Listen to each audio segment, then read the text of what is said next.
It started as an anniversary.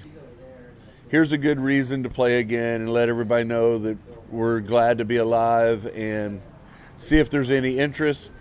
The music that I had, most of my studio, most everything had been lost in the turmoil of I had been homeless for a couple of years prior to going to rehab and living out of a vehicle that every time I started it, I was getting thrown in jail because nothing was legal on it. Had the back windshield busted out, and through all that, I had pretty much lost everything. But I still had some ideas. I had managed to hang on to one laptop out of everything, and it had a few ideas that are actually surfacing now and in some of the releases that I'm doing. And I had an album in the can that I released right after I got sober on Halloween of 2016, and so it's been a building momentum. So we wanted to do the anniversary shows. We had 30th anniversary this year, and I didn't even realize that was coming up until one of the things that I salvaged from my truck was a hand drawing of our first T-shirt that Frank Kozik did, and I pulled it out and it had Kozik 88, and I was like,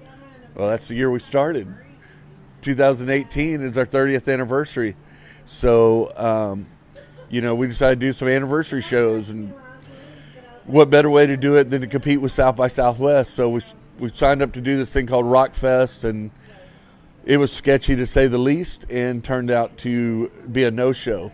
They fell through on us and booked it to like DJs at the last minute, and we had to cancel. So we ended up turning that into a free show that we did in Austin. That was fantastic. And then we got asked to play Sanctuary Festival in Milwaukee, which is an all-industrial festival. So we went up to Sanctuary Fest. It was a kind of a reunion of some of the Wax Trax bands and people bands that came after that. But since we were one of the last bands that was an actual Wax Trax band, they wanted us to headline it, and we went up there and headlined Sanctuary Fest. And so we're just kind of dabbling a bit. We just did a song. I had a track that Paul Raven from Killing Joke and Pronged had recorded at my house before he passed. This would have been like 2007, but I held on to that track, and we just released it as a brand new Skatenigs track called Self-Medicated. You can find that on like Bandcamp or SoundCloud, and it's a song we're giving away, just kind of like say, thanks for noticing or whatever. And so basically on the horizon, I'm doing 2 compilations of our old stuff on vinyl, since it hasn't been available on vinyl, except very, very little of it has. So we're going to do like 2 kind of greatest hits compilations, if you will. And those are going to be called Show Me Where They Touched You, and then Show Me Where They Touched You Again. So that's on the horizon. And then we're also doing a re-release of Chemical Imbalance remixes, which is people that we've worked with over the years, some new, some old, some surprises, some easy guesses.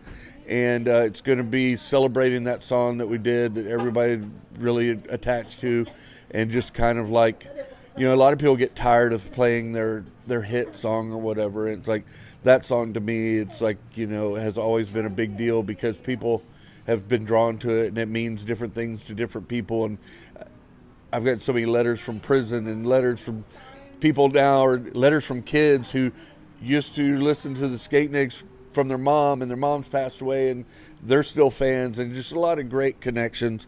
So like, we really want to just celebrate the fact that everybody kind of made an anthem out of that song, and get several different people's take on it. And so, we've got those 3 releases coming up, as well as working on some new stuff. Got one song that has some guitar riffs that Tommy Victor did. And then some stuff that we're working on from scratch. And along with those Chemical Imbalance remixes, we're doing a re-record of it, which is going to be a 2019, 2020 version of Chemical Imbalance, as well as just working on stuff and trying to put it out as we can. We've got Bradley Bills from Chant playing with us right now, and his time is limited because he's getting ready to start working on his project. So we're trying to balance that and get to do as much stuff with Bradley as we can and keep the momentum going. But I can't really say there was any real vision other than as long as people want to hear it, we're going to keep doing it now. You know, it's like I feel I'm stable enough to do that, and I'm lucky enough to do it, and lucky enough that people still pay attention, that there's no reason not to, and quite honestly, it's our obligation.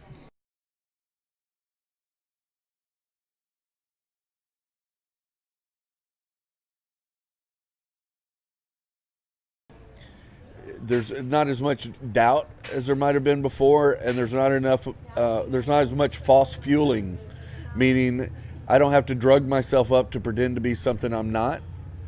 I can easily go into character and slip in and out, and keep you guessing as to what's really going on.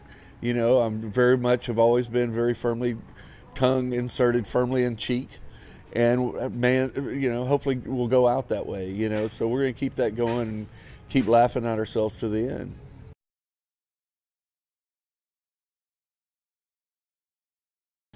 Austin.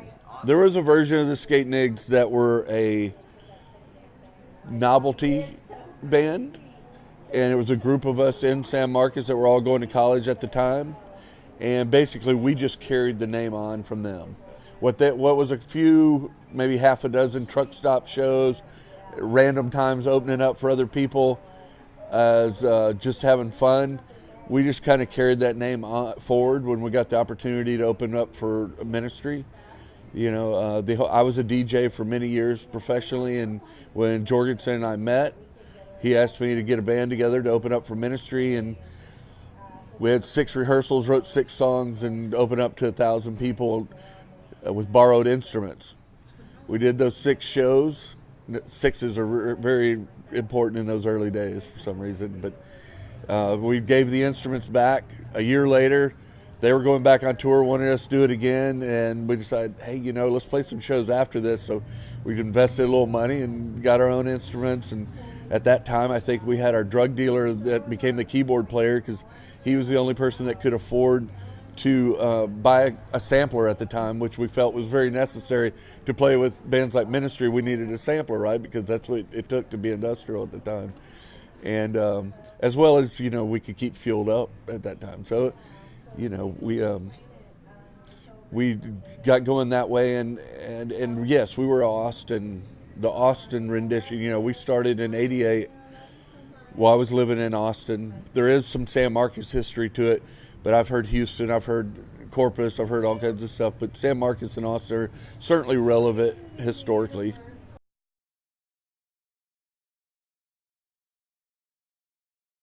Well, it was great playing shows anywhere, because even if it wasn't Austin, Austin was great because you could play any night of the week and get a crowd if you were interesting.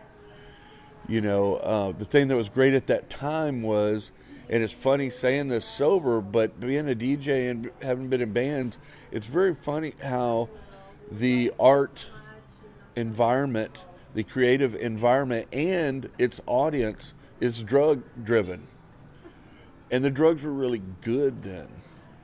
And so there was a lot of good music, there was a lot of relevance, there was a lot of creativity in every kind of art, but especially music at that time. And I think it relates to the drugs. When there's good drugs, people go out, and I sound like a drug commercial right now, and I'm a sober person saying that, but I very much feel that drugs are a big part of movements. And there are other things. Certainly the music has relevance, certainly fashion has relevance, certainly the politics have relevance. It changes but it's about the entire landscape. And I think drugs are that variable that, look at the 60s, look at the 60s, look at the early 80s, look at the early 90s.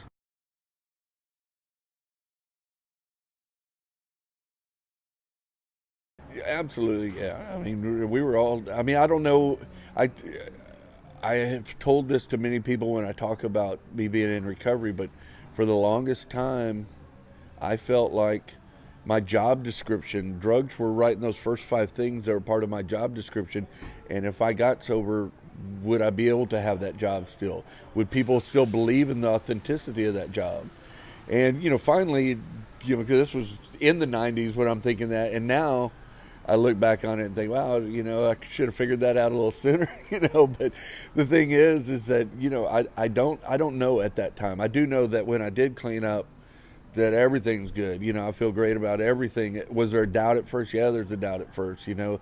And then there goes back to the original motive of I don't give a shit. You know, it's like, as long as I don't keep don't giving a shit, then people are going to, you know, they get drawn to that. And the ones that don't care didn't need to be there in the first place.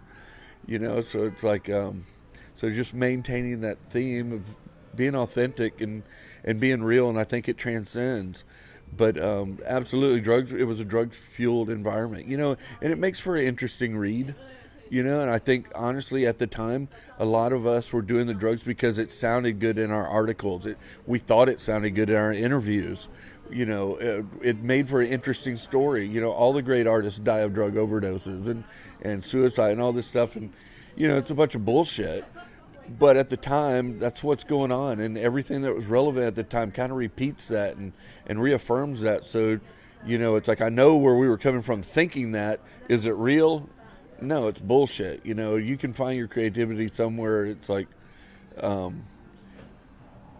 don't like to be anything's bitch. And drugs were keeping me as its bitch. You know, and the fact of the matter, I was living under a false pretense for about 20 of those 35 years, thinking that I had control of this and, you know, drugs were helping me and all this, and it had become work. You know, and quite honestly, there were some fun days. I don't doubt that for a second. I still am reminded of great stories I can't remember, you know, but the fact of the matter is it's part of a process. You know, it's part of a process, and now it's a great thing to be clean. I didn't know what that was like before, so it's something new. So in that regards, here's something new that I'm drawing my creativity off of. It's not drugs. You know, being sober is the new trip.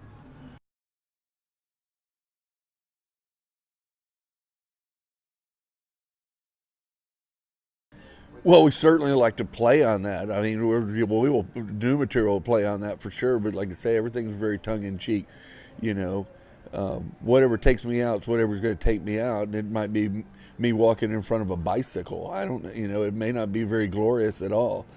But the end of the world sounds this whole fantastic thing and this big movement and, you know, all Mad Max and stuff. And it's entertainment, right? And, you know, entertainment's entertainment, and that's okay, and that's good. Let's make good entertainment. But, you know, what's really going on, it's like, man, I get up and do the same thing that everybody else does. You know, I drink corporate coffee and do interviews and make music and go to clubs and, you know, try to love my family as much as anybody else and try to be present as much as I can, you know. You know, I think now for me at this time, I think everything's more authentic. And that's not necessarily a timeline other than my age. You know, I think, we were on a shitload of drugs. We surfed the drain through the end of the 90s. We disappeared for a while. We got worse and we resurfaced. You know, we're like the ultimate human cockroaches.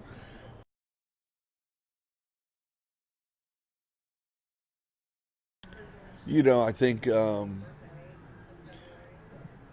one, I was too kamikaze to fucking really address anything too much. If it was too serious, I stuck my head in the sand or blew it up or lit it on fire or whatever I could do to get rid of it. Um, you know, I think my way of dealing with it was just, you know, making fun of everything or you know, passing that question on to somebody else.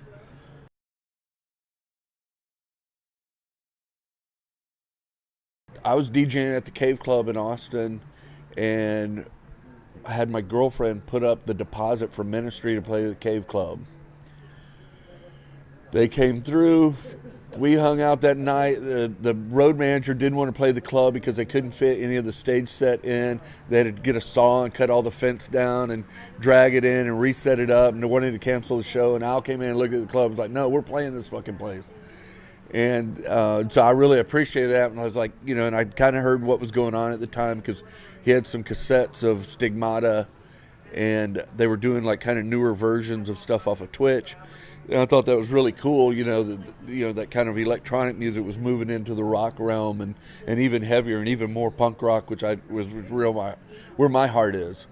So we hung out that night, and he would send me stuff to play at the club. He would send it, like I've got cassettes of like Palehead and I think Stainless Steel Providers was one of the early things he sent me. Stigmata, 1,000 Homo DJs, things like that. And I was playing them at the club, and he'd always call me, or he'd write some lyric down, like he was finishing up the Land of Rape and Honey, and he'd write some down. And he'd call me on the phone, and he'd like read it to me over the phone. What do you think? You know, and oh, that's awesome, you know. And so we had a relationship like that. Like he comes from a DJ background too, so he was kind of just like playing off of like seeing what I thought was cool, and not like what worked on the dance floor, but just like, you know, what sounded different and what worked, you know, kind of thing. So we had to develop a relationship like that. Revolting Cocks came down for the You Goddamn Son of a Bitch video release, and I DJ'd opening up for the Cocks that tour in Texas. And then Ministry came and did the Land of Rape and Honey. He said, put together a band. That's when Skatenigs started. After we did that first set of shows, actually I think at sound check of those first set of shows, he goes, hey, I want you to do the title track for the Cox album. He goes, the only thing I want you to do is I want it to be a rap, and I want it to be called Beer, Steers, and Queers. I was like, done. So he came down after they finished that tour, and we hung out in Houston tripping on acid for like a week and shooting tons of heroin. We get on this plane, and I realize I haven't really written anything for the song. I've never been in the studio at this point. So we go up to Trax in Chicago. Or actually, we go to Al's house, and Paul Barker, the bass player for Ministry, was there. And Al was like, hey, man, just get a beat so you can do a rap to it. And a whole plane ride, I'm like puking from doing too many drugs and filling up like 3 or 4 barf bags. We were like getting them out of the other aisles and stuff. And we get there, and they pick us up. We go to Al's house, and he's like, yeah, you're going to be working with Paul Barker. And I was like, oh, yeah, that's fun. You know, because Paul Barker was very, he was fun, but he was not really into the shenanigans of Al and I at the time, which was like Burroughs on spring break or something. I don't know, you know, but anyway, so I went in the studio. Al had gotten sick. Al's upstairs sleeping it off. I start pounding down this bottle of booze, and I'm sitting there working with Paul Barker, and it's a very plain drum beat, an old school drum beat. She was like, I mean, it like really was not inspiring at all. And I did my first vocals there, you know, and I'm sure it was a wreck. And I remember Paul Barker telling me, you know, or suggesting that it probably wouldn't be a good idea for me to drink too much whiskey. And I was, yeah, that's not going to work, you know. And we did it. And then I think a couple weeks after that, Al said, yeah, I'm working on this. I want you to do another verse for it. And we need a bunch of yeehaws. So he gets me studio time in Austin, and the Skatenigs, we all go in, and we do one day of recording in Willie Nelson's studio, and all we're doing all day long is yee-haw, ah. So all that stuff on Beer, Steers, and Queers was actually recorded in Austin. And I remember the engineer at the studio just thought that was, he was glad the check was written beforehand, let's just say.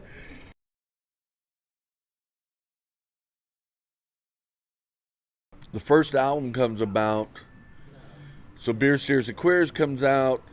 Skatenigs go to Chicago to cut Chemical Imbalance and Damage 43.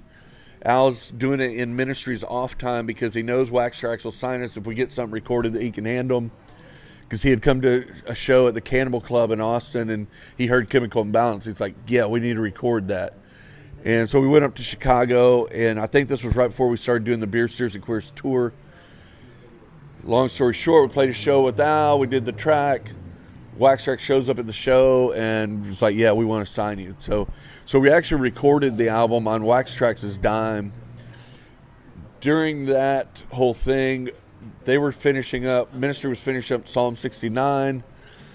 Psalm 69 got them signed to Johnny Zazula, which was the person responsible for getting Metallica's Big Leap. In the early days, he also had Megaforce, which was Anthrax and these other bands. He signs Ministry to a management deal, gets them on Lollapalooza, and Al decides that he needs to break away from Wax Trax. So it actually became kind of political. I didn't want to leave Wax Trax, but in order for all the camps to get along, that just was what needed to happen. So that's why we moved to Megaforce. So originally the album was recorded for Wax Trax. It was put out because Wax Trax did not have distribution in Europe at the time, so Alternative Tentacles put it out in Europe. Wax Trax was to put it out here, but when they sold over to Megaforce, Alternative Tentacles didn't want to let go of their contracts, so they still put it out in Europe, and Megaforce put the album out here. So it's kind of a triangle, but it was really cool to work with 3 labels you grow up loving, and 3 totally, a industrial dance label, a punk label, and a metal label.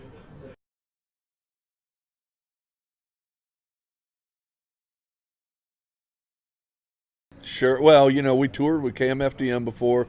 I've toured with the Ogre and Trent Reznor and those guys. In that early Cox stuff, we were working with everybody. But yeah, Ogre's a really great guy. I've worked with him, been a fan and a friend for a long time. Know the KMFDM guys real well. I mean, really the thing was back in the day, not only did Wax Trax put out so much relevant music at the time, it was a family. They did a documentary on the Wax Trax industrial accident or whatever, and that thing's not so much about, I mean, it's about the music that came from Wax Trax, but really it's about the relationship of the owners, Jim Nash and Danny, and they were just fantastic. They were awesome. I mean, when we signed with them, we went up to their office after the studio one day, and Jim Nash tells me, he says, "Look, I'm going to show you this video, but you can never tell, Al, I showed it to you." And he plays me this video of Divine's first appearance in Chicago, and they're doing the name game, and it's Jorgensen is playing guitar for Divine, and it's like ow, ow, ba, bow, banana, fana, fa, foul, fee, fi, well, now, with the drag queen Divine, and it was great. I mean, and this was some of the stuff that Al might have said at the time, that he was really trying to put behind him. He didn't like his synth albums and stuff like that. That's the difference in he and I. To me, I would embrace him and be like, "Fuck you, this is great. This is what I'm doing now, though." But it's just difference. But yeah, no, I just remember they were really great, and I remember going up in their apartment. They had a big tank of 3 really huge Brazilian piranhas, and it's like the only time I'd ever seen piranhas in the States. But it was really just a fantastic experience. It was really a family experience. So yeah, we worked with pretty much everybody on that label at some point. Did we record with everybody? No. I mean, really, most people didn't want anything to do with the Skatenigs, because quite honestly, half of Ministry didn't want anything to do with the Skatenigs. It was just, we were seen as a very volatile, flammable, harmful situation, potentially harmful situation at any given second. I think that's what Al liked about us,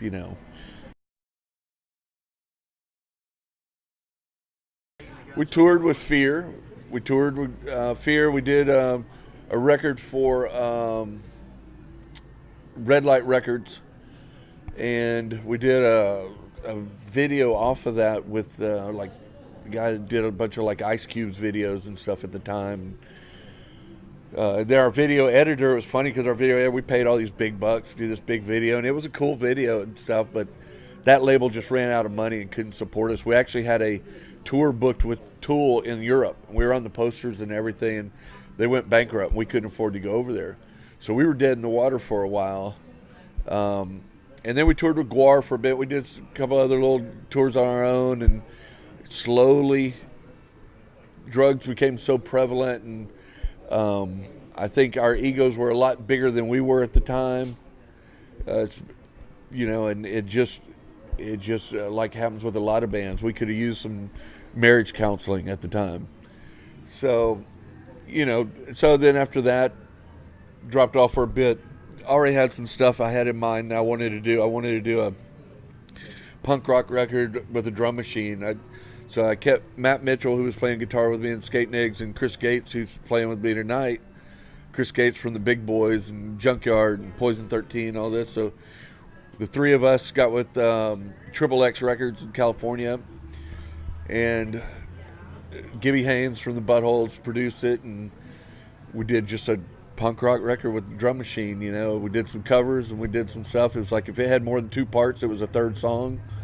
And just really had a lot of fun with that. And I ended up touring Europe for a little bit with that. Came back, did Skatenigs up to like 2000, and then everything kind of went black. I call those years right around 99 to 05 the snow black years, because I recorded stuff, but it wasn't really for anything. We actually ended up calling that compilation of songs Snow Black. When Snow Black happened, that was just kind of me out on my own. And then, like I said, drugs just really took me down. There was homelessness, and there were kids born, and just all kinds of things going on in the world, that none of them that I could properly juggle, and just kind of hid from everything, including myself. And then in 2015, threw it all away, got clean, and started rebuilding. Here I am with my new empire. We did a remix here recently for Primitive Race, which is Chuck Mosley, who was the original singer for Faith No More, drummer for the Melvins. It's kind of an all-star band, like your Cox thing or Pigface thing, called Primitive Race. We just did that remix, which will be coming out, and that was kind of to get a working relationship I've going in the studio with the new guys, and then we just did this song that has Paul Raven from Killing Joke and Prong, called Self-Medicated, which is a revision of Chemical Imbalance, and we just kind of dropped that just as a gift. We're right now compiling these remixes, working on some new stuff, playing some shows, releasing some old stuff on vinyl. Just what I'm kind of doing is just cleaning up everything, these loose ends, little things, little shrapnel that I've left everywhere along the way, and getting it out so everything, clean up the mess before we build anything new.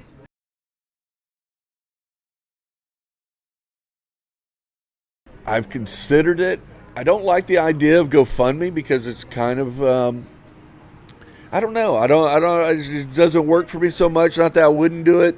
I guess there's that fear of, if I do this and there's not enough desire for it, does that mean there's not the end product's not going to have any value? Not really, because they're not really related. It's a matter of who's got money to put up, and who cares, and all this kind of thing. That hopefully you do something to get people to care after it comes out, but the way I look at it is we kind of scrap this, and the idea that's on the table now is starting a super PAC. Because instead of doing GoFundMe, we can do a super PAC, and I can run for office somewhere. I can have a lot of fun. I can create a record around the campaign. I can do speeches at every show we play, and it makes it totally legal. So all the money that's donated can be used to record shit to put out for the campaign. Pay for t-shirts to put out to raise money for the campaign. So I think that's the way we're going to address it. That's the Skatenigs revision of a GoFundMe, is to form a super PAC.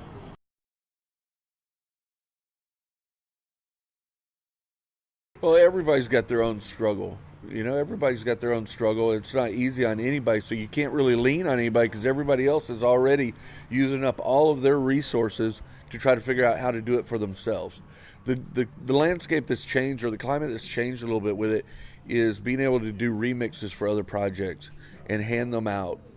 And, it used to be everybody wanted to get paid for every hour they did in the studio. Well, now with home studios and stuff, you can do this, and it's about giving away.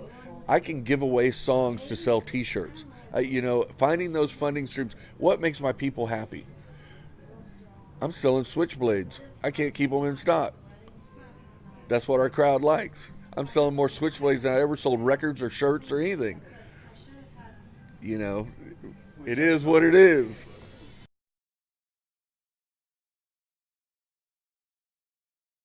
I'd say don't do that, because it's not worth it. No, be your own thing. If you want to be like Skatenigs, then be like Skatenigs, but be your own thing. With regards to the business geography of the music business, is think outside the box. Is it switchblades? What do your guys want? Give something away to make something. If you give your people something, they have no problem spending money on you, and realize that always have something that's the tiniest thing. stickers, paper, whatever it is. Be there to talk to your crowd, sign shit for your crowd, get rid of the ego, communicate with your band so that you're sustainable, because there's way too many egos. It's like I said before, you need a marriage counselor for a polygamist, basically.